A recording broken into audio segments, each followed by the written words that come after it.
विलास ओंकार महाजन, गोपाल ओंकार महाजन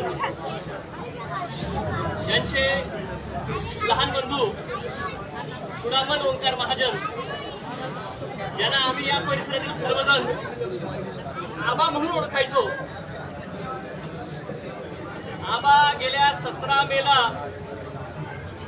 हृदयविकारानं वयाच्या 59व्या वर्षी हे जग सोडून हा बाप कायमचा निघून गेलाय.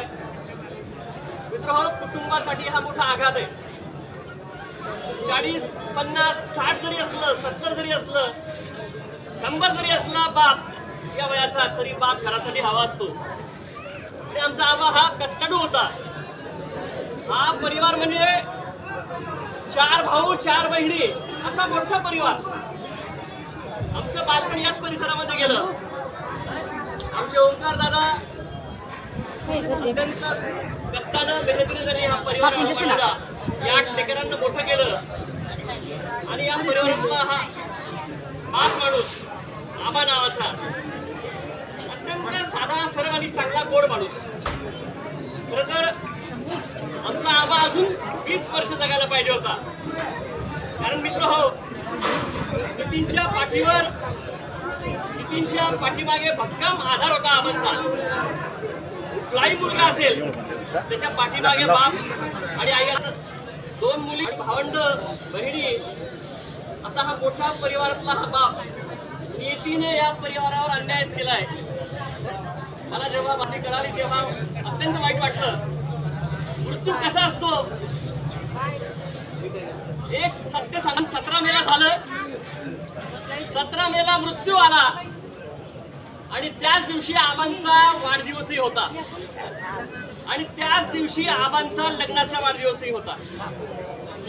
नेमका वाढदिवसालाच मृत्यूनं गाठावं.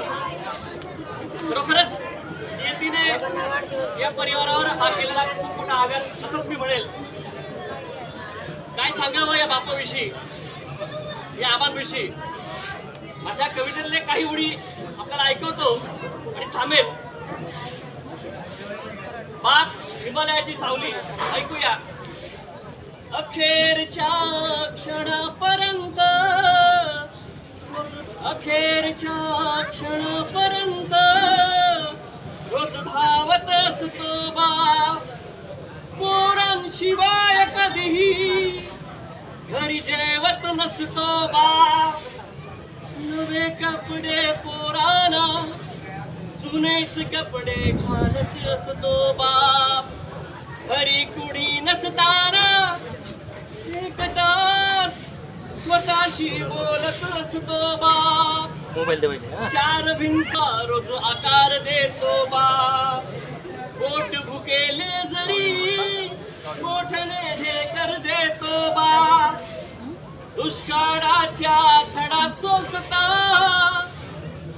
नेहमी हसत असतो बाप. स्वतःसाठी जगणे नाही, वादळ वारा झेलत असतो बाप. रोजच्याच वेदनांशी नहारता रोज लढत असतो बाप. कधी आतल्यात न सांगता रोज रडत असतो बाप. मित्र हो, कविता खूप मोठी आहे. शेवटच्या काही कडव्याकडे येतो. माझा बाप आहे हिमालयाच्या सावली एवढा, आणि म्हणून मला शेवटच्या टप्प्यात येताना सांगायचंय, माझा बाप किती गोड आणि आदर्श आहे. हा जो बाप माणूस आहे याच्यासाठीच हे ओळी आहेत. भाक दरारा दबदबा, भाक दरारा दबदबा, आतून कोमल असतो बाप. भाक दरारा दबदबा, आतून कोमल असतो बाप. कधी आकाश कधी प्रकाश, घराचा सुगंध असतो बाप. शक्ती धैर्य स्वाभिमानाची शान असतो बाप. शक्ती धैर्य स्वाभिमानाची शान असतो बाप. आईच्या माये सारखाच, आईच्या माये सारखाच महान असतो बाप, महान असतो बाप. हा गोड बाप ना भावांना दिसणार आहे, ना बहिणींना, ना परिवाराला. त्याच्या आठवणीत आपण आता पुढचा काळ व्यतीत करणार आहोत.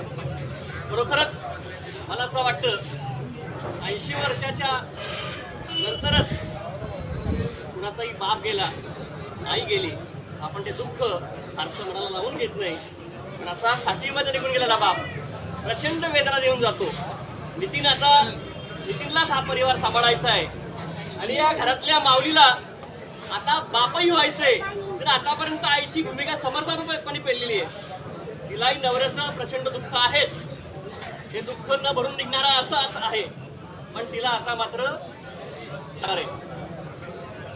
या ठिकाणी सूर्योदय ज्येष्ठ नागरिक संघ अध्यक्ष निवृत्त तहसीलदार अरुण देवराम माडी यांनी आपल्या शोक भावना या ठिकाणी व्यक्त केलेल्या आहेत. तसेच विविध कार्यकारी सोसायटीचे चेअरमन विजय पंढरनाथ महाजन यांनी पण आपल्या भावना या ठिकाणी व्यक्त केलेल्या आहेत. माजी नगराध्यक्ष रवींद्र अण्णांनी पण या ठिकाणी आपल्या भावना व्यक्त केल्या आहेत. आयजी माडी सर, दुर्गा साबा आणि आपल्या सर्व मान्यवरांच्या वतीनं आपण जे या परिवाराच्या दुःखात सहभागी झालात, आपल्या सर्वांच्या वतीनं मी या ठिकाणी आबांना भावपूर्ण आदरांजली वाहतो आणि थांबतो. जय हिंद, जय भारत, धन्यवाद.